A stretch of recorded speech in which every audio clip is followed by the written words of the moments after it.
જૂનાગઢ કૃષિ યુનિવર્સિટીના સરદાર પટેલ ભવનથી શિક્ષણ રાજ્યમંત્રી શ્રી પ્રફુલભાઈ પાનસેરિયાએ જૂનાગઢ પોલીસની સાયકલોથોન રેલીને પ્રસ્થાન કરાવ્યું હતું। આ જન અભિયાનમાં 700થી વધુ સાયકલ સવારો જોડાયા હતા અને જૂનાગઢને નશાથી મુક્ત કરવા માટે સંદેશો આપ્યો હતો। જૂનાગઢ પોલીસની પહેલને આવકારવા શિક્ષણ રાજ્યમંત્રીએ જણાવ્યું હતું કે યુવાઓ નશાથી દૂર રહે તે ખૂબ જરૂરી છે। તેમણે કહ્યું કે દરેક માતા-પિતાનું સપનું તેમનું સંતાન સંસ્કારી થાય, સત્ય, કરુણા અને પ્રામાણિક હોવું જોઈએ તેવી ટકોર કરીને મંત્રીશ્રીએ યુવાઓને નશાથી દૂર રહેવા અને કોઈ આસપાસમાં ડ્રગ્સનો ભોગ ન બને તે માટે જાગૃત રહેવા અનુરોધ કર્યો હતો।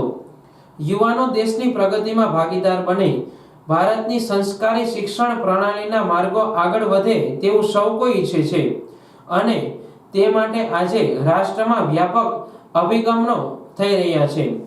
આ અંગે મંત્રીશ્રીએ જણાવી શરીર અને સમાજ સોસાયટીને બરબાદ કરે એવા વ્યસનોના નશીથી દૂર રહેવા અપીલ કરી। આ તકે તેઓએ જૂનાગઢ પોલીસની ડ્રગ્સ સામેની લડાઈ અને અભિયાનને આવકારી સૌ સહયોગ કરે અને સંકલ્પ કરે તેમ પણ જણાવ્યું હતું। ધારાસભ્ય સંજયભાઈ કોરડિયાએ કહ્યું કે ડ્રગ્સ સામેની લડાઈ માત્ર પોલીસની નથી, તેમાં સૌ લોકોની જવાબદારી છે। જૂનાગઢ પોલીસને અભિનંદન આપી ધારાસભ્યશ્રીએ યુવાનોને ખરા અર્થમાં સંકલ્પ લેવા અને ડ્રગ્સથી દૂર રહેવા સંકલ્પ લેવડાવ્યા હતા। આઈ લવ જૂનાગઢનું સૂત્ર આપી ધારાસભ્યશ્રીએ જૂનાગઢમાં યુવાનો ડ્રગ્સથી દૂર રહે તે માટે જાગૃતિ અભિયાનને અવિરત રાખવા અને વ્યાપકપણે સૌ જોડાય તે માટે અનુરોધ કર્યો હતો। આ કાર્યક્રમમાં જાણીતા લોક સાહિત્યકાર રાજભા ગઢવીએ પણ યુવાઓને સાહિત્ય રસ પીરસી નશીલા પદાર્થો સામેની જૂનાગઢ પોલીસની ઝુંબેશ અને અભિયાનમાં જોડાવા અને વ્યસનથી દૂર રહેવા અનુરોધ કર્યો હતો। જૂનાગઢ એસપી હર્ષદ મહેતાએ કાર્યક્રમમાં સૌને આવકારી જૂનાગઢ પોલીસની ડ્રગ્સ સામેની લડાઈ અંતર્ગત કાર્યક્રમો, અભિયાનો અને પોલીસ કાર્યવાહીની વિગતો આપી હતી। તેઓએ કહ્યું કે 2-2.5 વર્ષમાં સામેના 28 કેસમાં 54 આરોપીઓને જેલ હવાલે કરવામાં આવ્યા છે અને 2.5 કરોડથી વધુનો મુદ્દામાલ જપ્ત કરવામાં આવ્યો છે।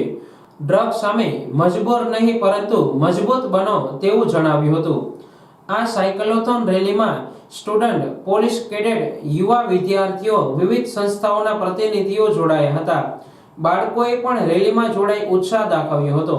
સંગીત પ્રસ્તુતિ સાથેના આ કાર્યક્રમમાં ચાલુ વર્ષે મોટી સંખ્યામાં લોકો જોડાયા હતા।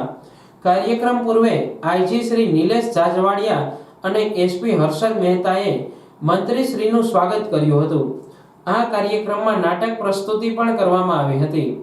આ કાર્યક્રમમાં મેયર શ્રીમતી ગીતાબેન પરમાર, જિલ્લા પંચાયત પ્રમુખ Hareshbhai Thumbar, IG Shri Nilesh Jajadiya, municipal commissioner Shri Om Prakash, જિલ્લા વિકાસ અધિકારી શ્રી નીતિન સાંગવાન, નરસિંહ મહેતા યુનિવર્સિટીના કુલપતિ ચેતન ત્રિવેદી, કાનૂની સેવા સત્તામંડળના શ્રી પરમાર તેમજ ડીવાયએસપી શ્રીઓ અને પોલીસ અધિકારીઓ તેમજ યુવાનો મોટી સંખ્યામાં ઉપસ્થિત રહ્યા હતા।